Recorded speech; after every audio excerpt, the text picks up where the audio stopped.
O título da mensagem de hoje é A Defesa da Nossa Fé Cristã.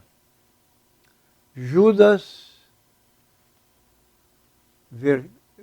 capítulo 1, versículo 3. Amados, procurando eu escrever-vos com toda a diligência acerca da salvação comum, tive por necessidade escrever-vos e exortar-vos a batalhar pela fé que uma vez foi dada aos santos. Talvez possamos alguém indagar com o que é defender a fé. Como fazer essa defesa? Visto que hoje defende-se tantas coisas, a fauna, a flora, direitos dos mais diversos, inclusive direitos que não há nenhum respaldo bíblico, defende-se o direito de ir e vir, o da opção pelo aborto e assim por diante, o que nos deixa tristes como cristãos que somos. Muitas vezes observar que não defendemos como devia a fé que abraçamos. O perigo deste descaso e o conformar-se com o jogo mundano e não fazer absolutamente nada para reverter esta situação. A Bíblia diz que somos soldados de Cristo, 2 Timóteo, capítulo 2, versículo 3. Sofre, pois, comigo as aflições como bom soldado de Jesus Cristo. A função do soldado é proteger, é salvaguardar, lutar e defender. A nossa fé que veio do próprio Deus é um bem preciosíssimo. É uma arma invisível capaz de vencer adversidades físicas e espirituais. A fé é um instrumento tão maravilhoso concedido aos homens que nos dá poder para materializar o invisível, o que ainda não é, o que ainda não tem forma, como desejos, sonhos, e visualizar as esperanças. Hebreus capítulo 11, versículo 1. Ora, a fé é o firme fundamento das coisas que se esperam e a prova das coisas que se não veem. Ainda em Hebreus capítulo 11, versículo 6. Ora, sem fé é impossível agradar a Deus, porque é necessário que aquele que se aproxima de Deus creia que Ele existe e que é galardoador das pessoas que o buscam. Convictos que fomos alcançados pelo amor de Jesus, no primeiro momento, o da novidade, divulgamos a decisão, falamos que agora somos cristãos, passado o tempo da nossa infância espiritual, vem a necessidade de alimentar-se de sólidos alimentos para superar as investidas que Satanás frequentemente faz aos crentes. No livro de Hebreus, capítulo 11, versículos 7 e 8, nós lemos: pela fé, Noé, divinamente avisado das coisas que ainda não se viam, temeu e para a salvação da sua família preparou a arca pela qual condenou o mundo e foi feito herdeiro da justiça que é segundo a fé. Pela fé, Abraão, sendo chamado, obedeceu, indo para um lugar que havia de receber por herança, e saiu sem saber para onde ia. Este é o momento em que muitos pescadores de aquário buscam os peixes mais tolos para confundir as mentes. As companhias do velho homem precisam ser descartadas.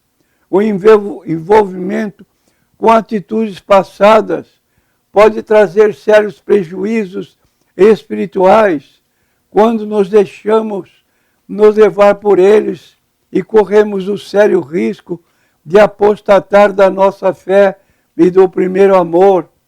Apocalipse 2 e 4 avisa: tenho, porém, contra ti que deixaste o teu primeiro amor.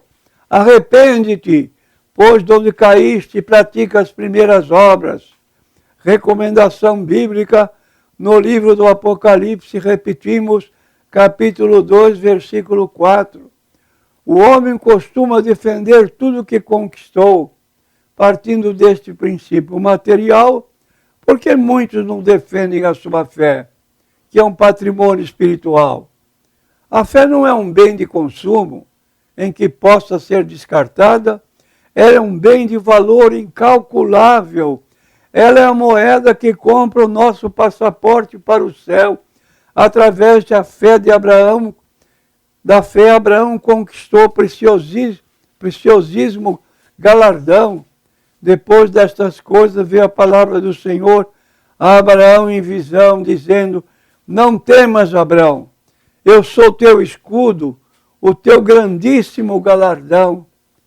Que o Deus de Abraão, Isaque e Jacó, nos ajude a permanecer firmes, que a alegria do encontro com Jesus não seja passageiro, mas contínuo e crescente, que o Espírito de Deus, o Espírito Santo, nos ilumine de maneira tal que busquemos os melhores dons para trabalharmos na causa de Jesus.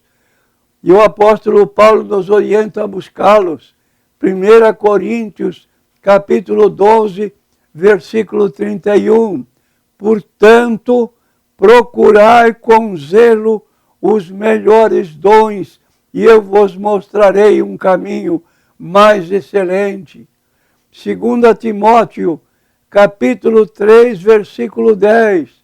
Tu, porém, tens seguido a minha doutrina, modo de viver, intenção, fé, longanimidade, amor, paciência.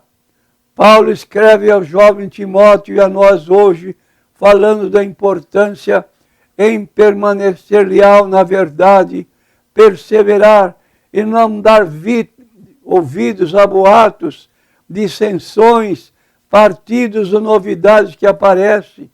Temos um espírito renovado, portanto, totalmente capaz de analisar e julgar tudo que é bom e reto, e o que Deus se agrada em nossas vidas.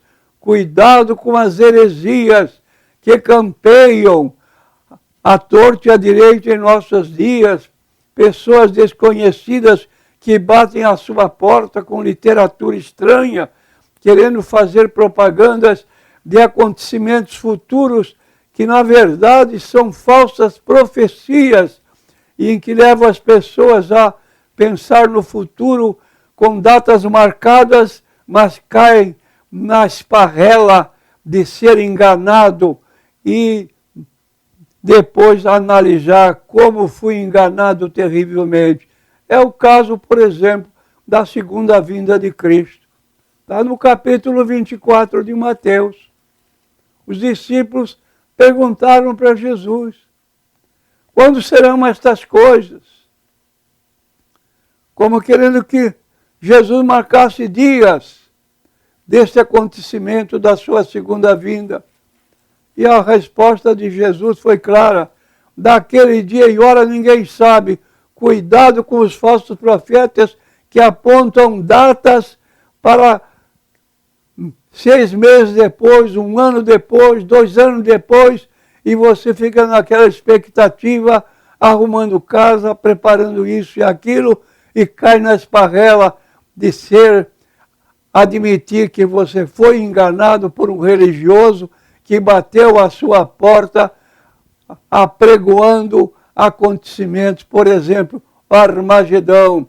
O Armagedão está aí, o Armagedão está aqui. Nós temos um recorte de jornal Estado de São Paulo de um líder religioso que veio aqui ao Brasil, pregou para 40 mil pessoas do grupo Testemunha de Jeová, anunciando o Armagedão para breves dias. 40 mil pessoas. Até hoje, essas pessoas estão aguardando o Armagedão. E aonde está esse Armagedão? que viria a destruir com toda a humanidade, só um grupo seria poupado, as testemunhas de Jeová. E onde está esse Armagedon? Que veio derrocar o mundo inteiro e só escapariam esse grupo religioso. Está aí a evidência nos nossos dias. Então, meu prezado irmão, cuidado com a sua fé. Defenda a sua fé à luz da Bíblia Sagrada. Não vá além do que está escrito. Não se valha de livros publicados por autores desconhecidos que marcam acontecimentos futuros sem base na Bíblia Sagrada. Lâmpada para os meus pés é a tua palavra e luz para o meu caminho. Não saia da Bíblia. Não tire datas de livros religiosos que não merecem confiança.